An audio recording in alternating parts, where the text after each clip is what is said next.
Assalamualaikum warahmatullahi wabarakatuh. Selamat malam Ibu Dono dan teman-teman. Kami dari kelompok 9 akan mempresentasikan materi yang berjudul pembangunan berkelanjutan.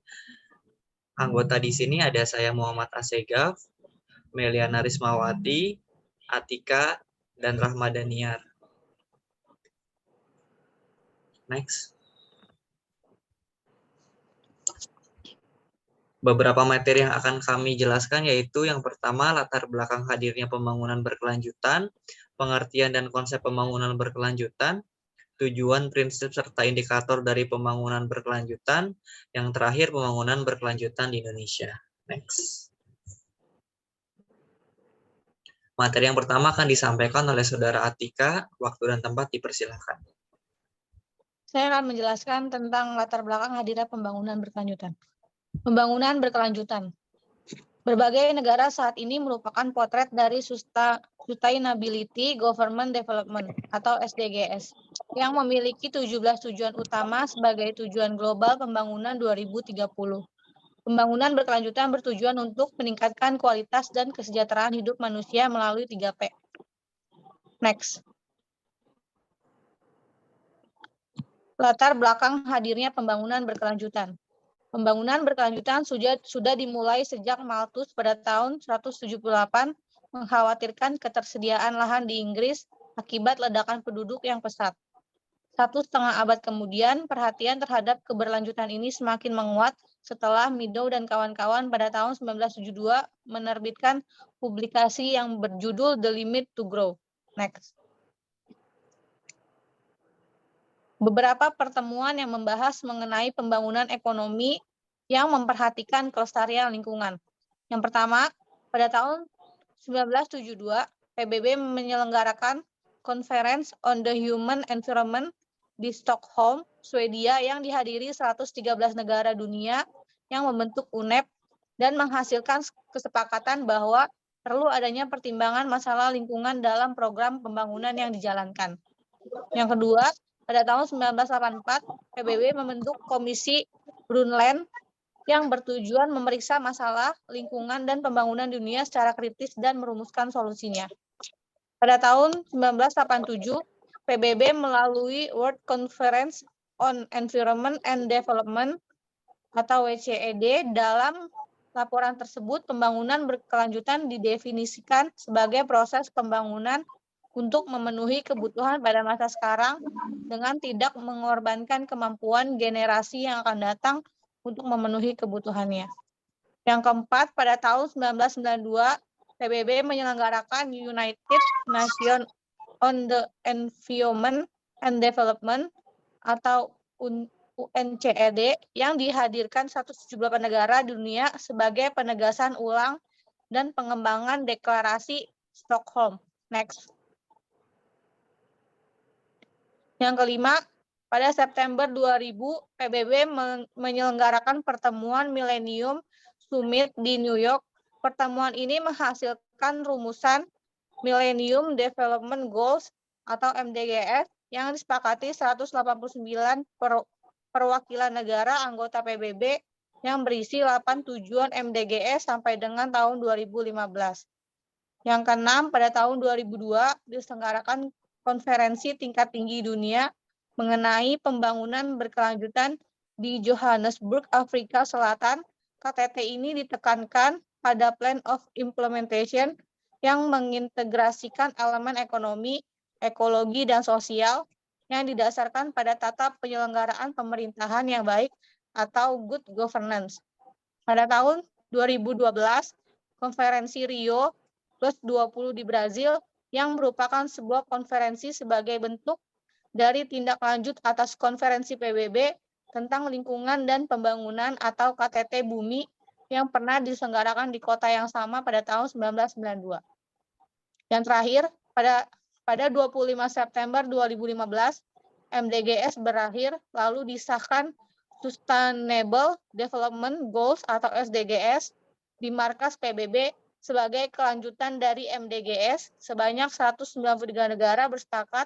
SDGs berisikan 17 tujuan dan 169 sasaran yang berlaku pada tahun 2016 sampai dengan 2030 dan dijadikan acuan pembangunan berkelanjutan.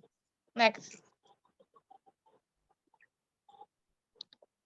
Selanjutnya akan dijelaskan oleh Meliana Rismawati.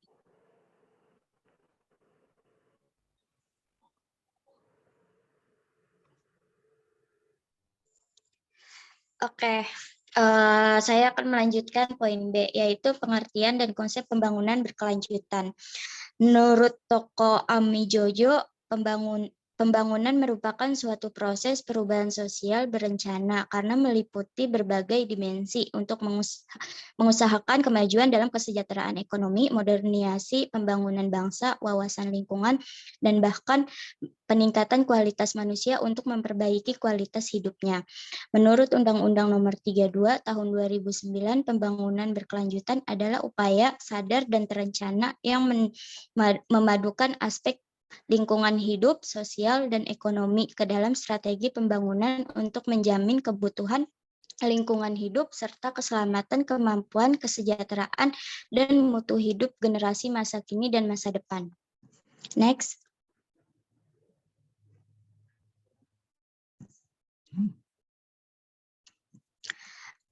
Di sini lanjut ya poin C. Tujuan, prinsip, serta indikator dari pembangunan berkelanjutan.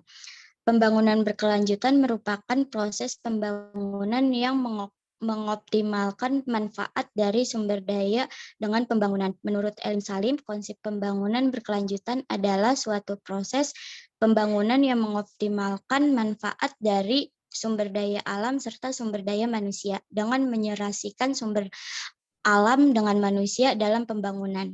Next.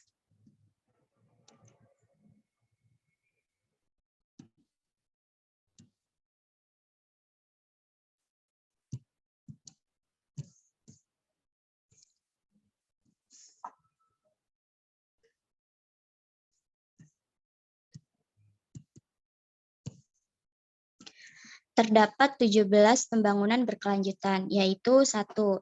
Tanpa kemiskinan, 2. Tanpa kelaparan, 3. Kehidupan sehat dan sejahtera, 4. Pendidikan berkualitas, 5. Kesetaraan gender, 6. Air bersih dan sanitasi layak, 7. Energi bersih dan terjangkau, 8. Pekerjaan layak dan pertumbuhan ekonomi. Selanjutnya akan dilanjutkan poin-poin tersebut kepada Muhammad Assegaf. Baik. Saya akan melanjutkan tentang poin-poin 17 tujuan pembangunan berkelanjutan. Selanjutnya yaitu industri inovasi dan infrastruktur.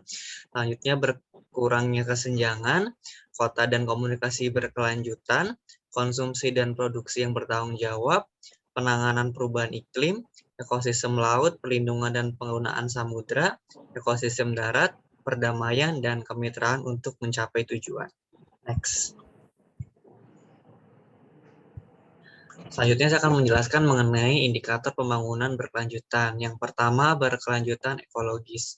Terdapat poin-poin di berkelanjutan ekologis. Yang pertama yaitu memelihara integrasi tatanan lingkungan dan keanekaragaman hayati, memelihara integrasi tatanan lingkungan agar sistem penunjang kehidupan bumi tetap terjalin, dan memelihara keanekaragaman hayati. Yang kedua yaitu berkelanjutan ekonomi. Poin-poin dari berkelanjutan ekonomi yang pertama ekonomi makro, yaitu menjamin ekonomi secara berkelanjutan dan mendorong efisiensi ekonomi melalui reformasi struktural dan nasional. Selanjutnya itu ekonomi sektoral, yaitu mencapainya sumber daya alam di mana nilai ekonomi dapat dihitung sebagai kapital dalam rangka accounting ekonomi. Next.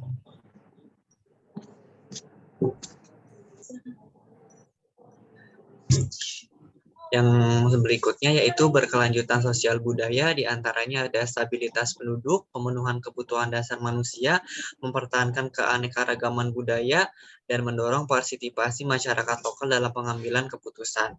Dan tujuan yang terakhir yaitu berkelanjutan pertahanan dan keamanan, yaitu keberlanjutan kemampuan dalam menghadapi tantangan, ancaman, dan gangguan baik dari dalam maupun dari luar. Next. Selanjutnya akan dijelaskan oleh Saudara Rahma Daniar.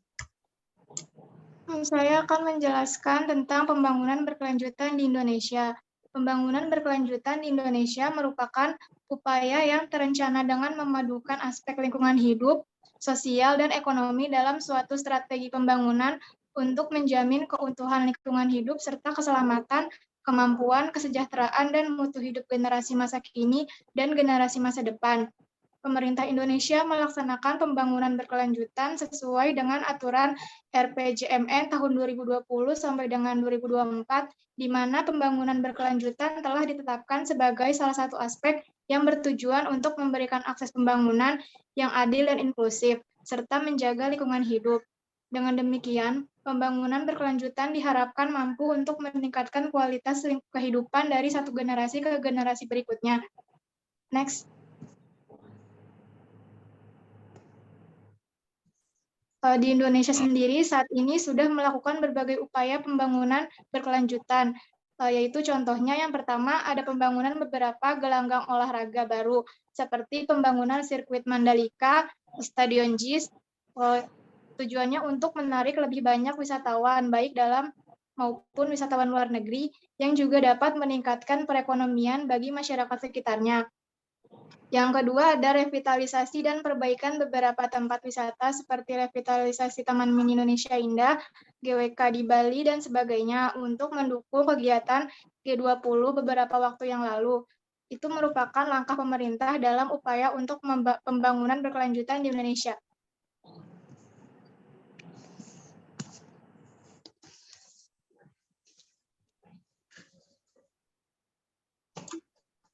Baik, cukup sekian materi yang kami jelaskan.